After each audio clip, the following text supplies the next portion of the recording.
Du hast ja schon welche Also gegessen, wenn man ne? beim Italiener im italienischen Restaurant sich Spaghetti Carbonara bestellt. Mit Sahne? Genau, mit Sahne Und Schinken. Achso, Schinken. Ja, gut. und Schinken. Meistens Vorderschinken, also dieser Pressschinken, der wird meistens reingeschnitten, aber das hat mit dem eigentlich überhaupt nichts zu tun. Mit der Mit dem Original Carbonara. Das ist ganz was anderes. Da braucht man nämlich diesen Pancetta. Ja. Das ist jetzt ein luftgetrockneter Schweinebauch. Aha. Pancetta aus Italien, das Gegenstück wäre der deutsche, der geräucherte Bauchspeck, kann man natürlich genauso nehmen. Ja. Für mich ist der geräucherte natürlich eigentlich ein bisschen würziger. Ich nehme den fast sogar lieber, aber wir machen es heute im Original, also mit dem Pancetta. Aber Armin, warte ganz kurz. Wie konnte es denn dann dazu kommen, dass da Sahne und Schinken reingeraten ist? Naja, wie die Italiener nach Deutschland kamen, haben sie halt den Deutschen angepasst. Und der Deutsche isst alles gern mit Sahne. Sahnesoße, man darf Champignon-Soße. Okay. Du weißt, da überall kam Sahne rein. Ja. Und ich sage, gut, wenn die Deutschen das wollen, nehmen wir Dann Sahne machen wir's rein halt. und nehmen einfach Schinken rein und das war's. Gut. So. Wir machen es jetzt mal richtig. Ich schütte als allererstes mal meine Pasta ab, meine Nudeln, die wir natürlich jetzt gleich nochmal machen. Nur mal so. Die schütten wir jetzt einfach mal schnell ab und lassen sie jetzt ausdampfen. Das ist ja auch seine deutsche Eigenart. Was machen die Deutschen? Abschrecken. Abschütten, abschrecken. Ist falsch, ne? Und am Abend werden sie in der Pfanne dann wieder aufgewärmt, so ungefähr. Ne? Wobei das ja nicht verkehrt ist. Essen werfen wir ja nicht weg, aber dieses Abschrecken ist völliger Quatsch. Quatsch, die müssen es dann gleich weiterverarbeitet werden. Ja. Jetzt gehen wir es mal ganz kurz zum Teig. Schau, ich habe hier mal verschiedene aufgebaut.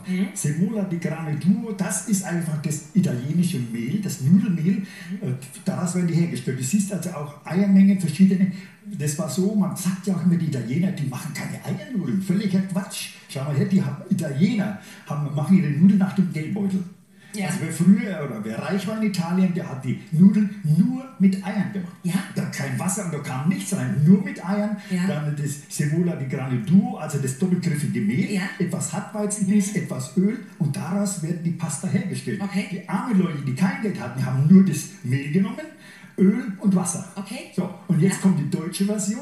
Da ist auch immer so ein Zwiespalt drin. Wir nehmen Mehl der Typenklasse 405, Hartweizengrieß, wir nehmen Eier, Wasser und etwas Öl. Jetzt schauen wir uns die Grafik mal an da oben. Ja. Die wird jetzt gleich da sein, siehst es? Und da es bei uns zwei Mehltypen 405 gibt, wird es bei den Hausfrauen oft verwechselt. Das Weizenmehl 405 Auszugmehl nehmen wir für die Teige, für Massen, für Plätzchen zum Beispiel, geht da bald schon wieder los. Ja. Und für die Nudelteige und Spätzle und Strudel, da nehmen wir das Typenmehl 405, doppelgriffig Instantmehl. Das steht dann drauf. auch drauf, ja? Ja, und die meisten Leute kaufen einfach 405 Ja. und dann ist es immer das Die meisten Falsche. Leute bin ich. Naja, es ist so, weil in den Rezeptbüchern steht auch immer nur Mehl der Typenklasse 405. Ja. Es fehlt der Begriff Instantmehl. Wobei ich ehrlicherweise gestehen muss, Armin, ich habe noch nie Ja, da schau jetzt zu. Nudeln selbst gemacht. Schau her, also da machst du einen schönen geschmeidigen Teig draus. Ja.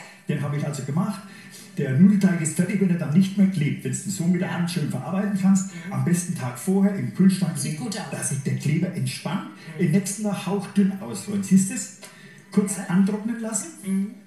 Und anschließend rollen wir den jetzt mal zusammen. Jetzt heißt es ja Spaghetti Carbonara. Jetzt bräuchte man natürlich eine Maschine, so ein Spaghetti-Aufsatz auf dem Fleischwolf. Alter Schwede, allein das Ding hinterher sauber zu machen, Naja, ich schon keine Lust. deshalb machen wir das einfach die Mit der von Hand, oder?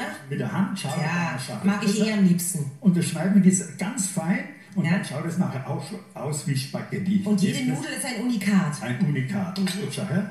Wichtig ist, wenn du die Nudeln gemacht hast, mehlen, immer wieder mehlen, wenden, dass sie antrocknen. Siehst du, wenn die so schön geschnitten sind, angetrocknet sind, dann kommen sie ins Salzwasser. Und werden gekocht wie werden eine Nudel aus der Verpackung auch. gekocht. Während des Kochens schon Salz rein, ne? Ja. Ja. Was ist der Trick, damit einem das Nudelwasser nicht überkocht? Ja, man gibt ein bisschen Öl rein, dann funktioniert es. Okay. So, siehst du, jetzt machen wir weiter mit unserem Pancetta. In etwas Brühe habe ich den auslassen. Also nicht anbraten, der ist ja gepöbelt, darf über 130 Grad nicht erhitzt werden. Wenn das Wasser verdampft ist, habe ich Olivenöl dazugegeben. Hier haben wir jetzt ein ganzes Ei und 2 Eigelb. Die verschlagen wir jetzt. Ja. Dann geben wir Parmesan dazu. Lecker. Also Parmesan gehört mit rein und Pecorinos können. 2 Käsesorten müssen drin sein. Das Rezept habe ich mitgebracht aus meiner Zeit, wo ich in Italien gearbeitet habe, im Savini in Mailand, vor vielen Jahren. Als Armin noch kohlrabenschwarzes Haar hatte. Ja, so, wo du Italiener war. Was, genau, was sei ehrlich, was in Mailand die einzige Blondine, oder? So ungefähr. Jetzt geben wir den Speck darunter. Toll. Also So. richtig Originalrezept nachzulesen auf unserer Und jetzt, Homepage. habe ich die voll gemacht? Na, es geht. Und jetzt gibst du mir die Nudeln. Ich gebe dir die Nudeln. Ja, einfach rein unsere Pasta und dann geht's. Ja, siehst du es mal.